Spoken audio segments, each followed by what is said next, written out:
Hey everyone, welcome back to the channel. And yes, we're going to be looking at Andor season 2 trailer, which was dropped literally an hour before recording this video. So let's take a look at that. But before we do, please do like this video if you like my content.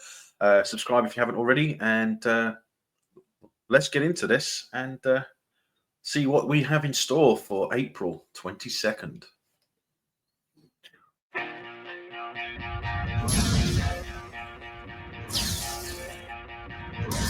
We're in a war. You want to fight?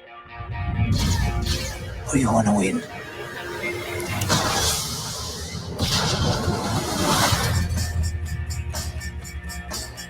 Last night a dream that the world had turned around. All our hopes had come to be. The revolution starts now. What a swell party this is.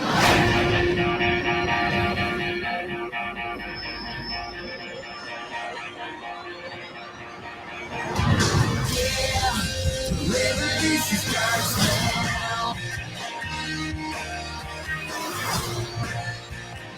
Yeah, the revolution starts now.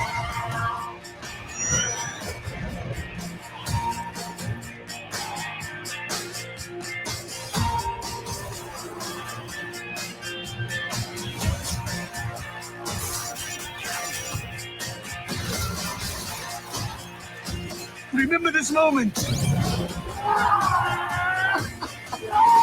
You're here, you're right here, and you're ready to fight.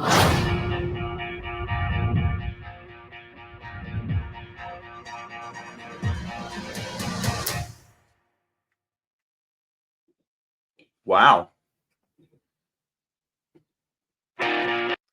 That was actually a pretty damn good trailer.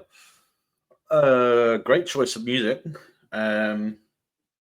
There's a few things that we're going to get to in a second.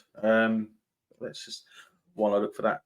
That was a really good trailer. It's making me look forward to Andor season 2. I did like Andor season 1. I thought it was a bit slow and had a lot of filler. I mean, there was a lot of episodes there where we had a lot of boring nothingness, but when it actually got going, it was actually really good. But there are things in this trailer that I found interesting.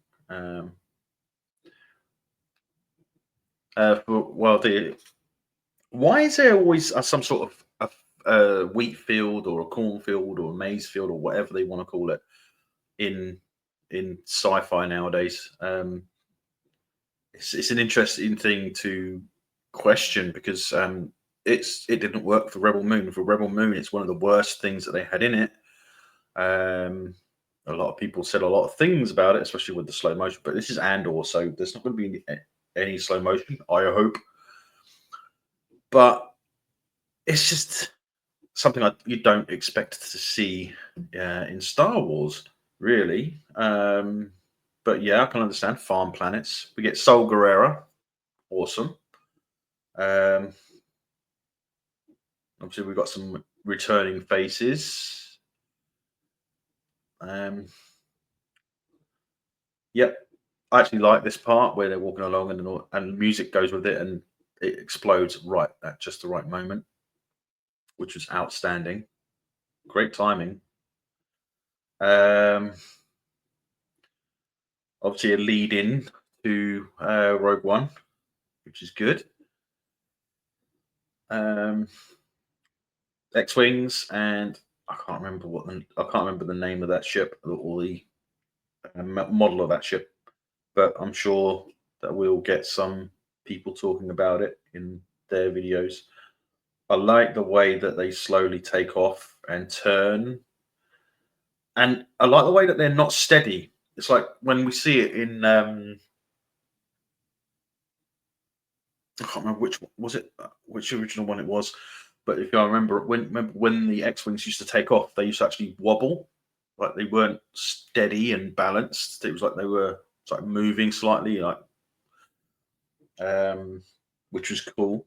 and they actually show that in this when the X-wings take off and start to turn. You can see that leaning over like it's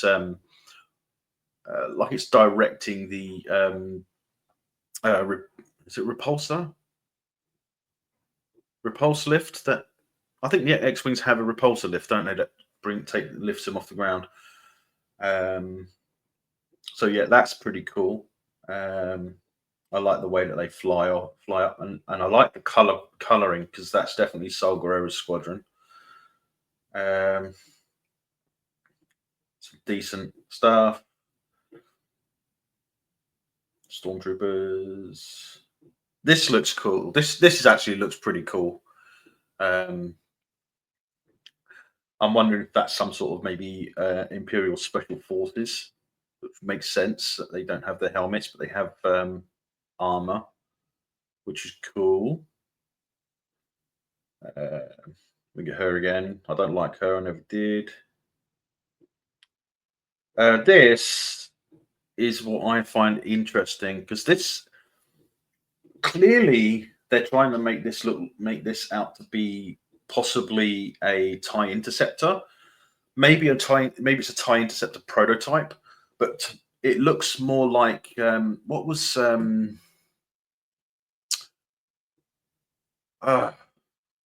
Was it the TIE Slicer? I think it's the TIE Slicer, isn't it? The fighter that Kylo Ren has in not the Force Awakens, the other one. I can't even. For some reason, I just can't think of the name. I think it's the TIE Slicer. It looks a lot like the TIE Slicer from The Last Jedi.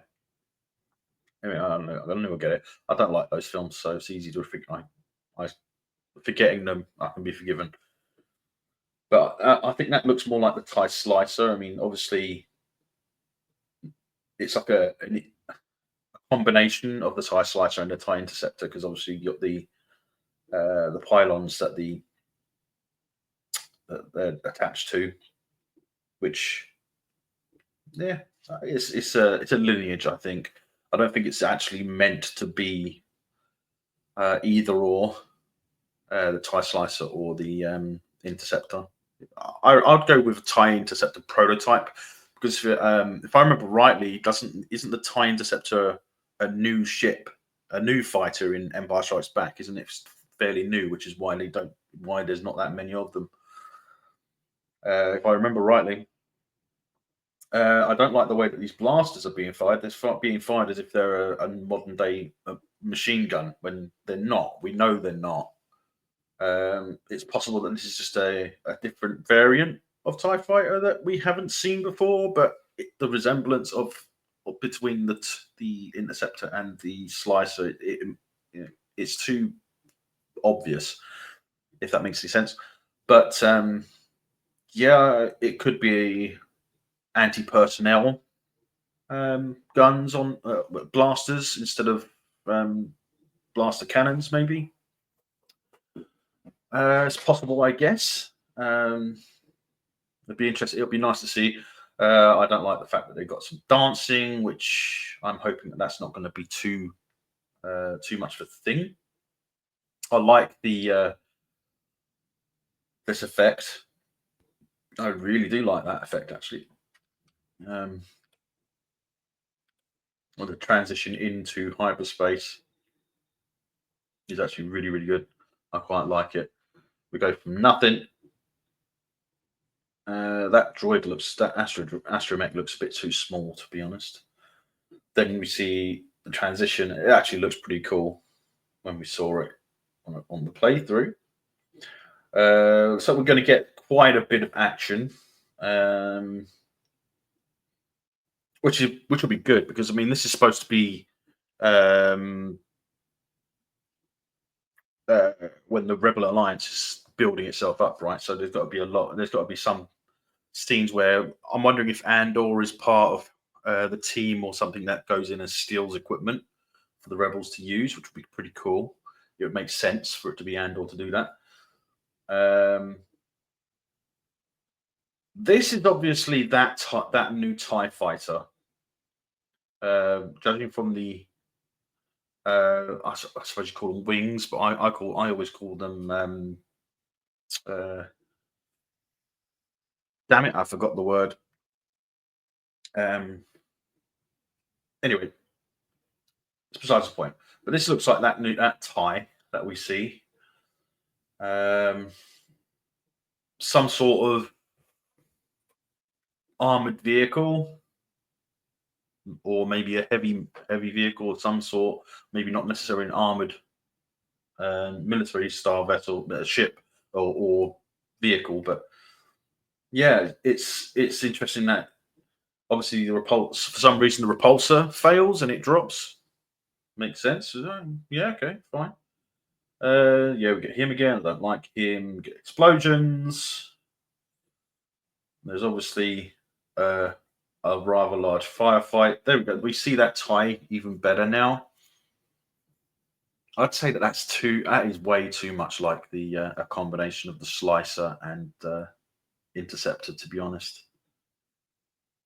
I think it's too. I think for the Empire at this point, which is before A New Hope, I think that looks too advanced for the Imperial, for a TIE fighter. So maybe it's something else. We'll see. Obviously, we get some firefights, which is cool. It's always nice to get some pew pews, some hand to hand. Some obviously there is going to be some boring bits like this. Going to probably be a boring part. Sol Guerrera. I wonder if he's having an argument with another rebel fighter or cell leader. And then we get Andor. But that, you see, now I think that this has potential to be pretty good. I am giving this the benefit of the doubt because season 1 was pretty good, but it had its drawn out boring bits, and I'm just hoping that this is going to be filled with more action. I'm hoping that the same thing that happened to Skeleton Crew doesn't happen to this. Because I actually really enjoyed Skeleton Crew. I thought it was actually pretty good, or really good. But the problem is we had the fallout from Acolyte, which actually caused a big problem for Skeleton Crew, which meant less people watched it. If more people watched Skeleton Crew, they would have seen that it was much better than the Acolyte, and it deserved more praise. Or it deserved praise, whereas Acolyte didn't deserve anything because that was woke garbage. But yeah, I like this trailer. I'm looking forward to season 2. April 22nd, guys, on Disney Plus. For me in the UK, that'll probably be the 23rd, knowing Disney. So maybe I will do a watch party. I don't know. It depends on what time it's going to be on. If it's on at midnight, then yeah, probably do a watch party. But if it's at 2 o'clock in the morning for me in the UK, then I probably won't. It's all to do with timing, because they like to do it so that for us in the UK, when they release a new Star Wars show, it can be anywhere between 12 midnight and 8 o'clock in the morning. So it's a big gap that they like to put their stuff in when it comes to the UK. But yeah, I'm looking forward to it. I hope you guys are. I hope you like this video. And if you do, please do hit that thumbs up, give us that like, hit the subscribe button if you haven't already. And yeah, as always, guys, take care, stay safe, and may the Schwartz be with you always.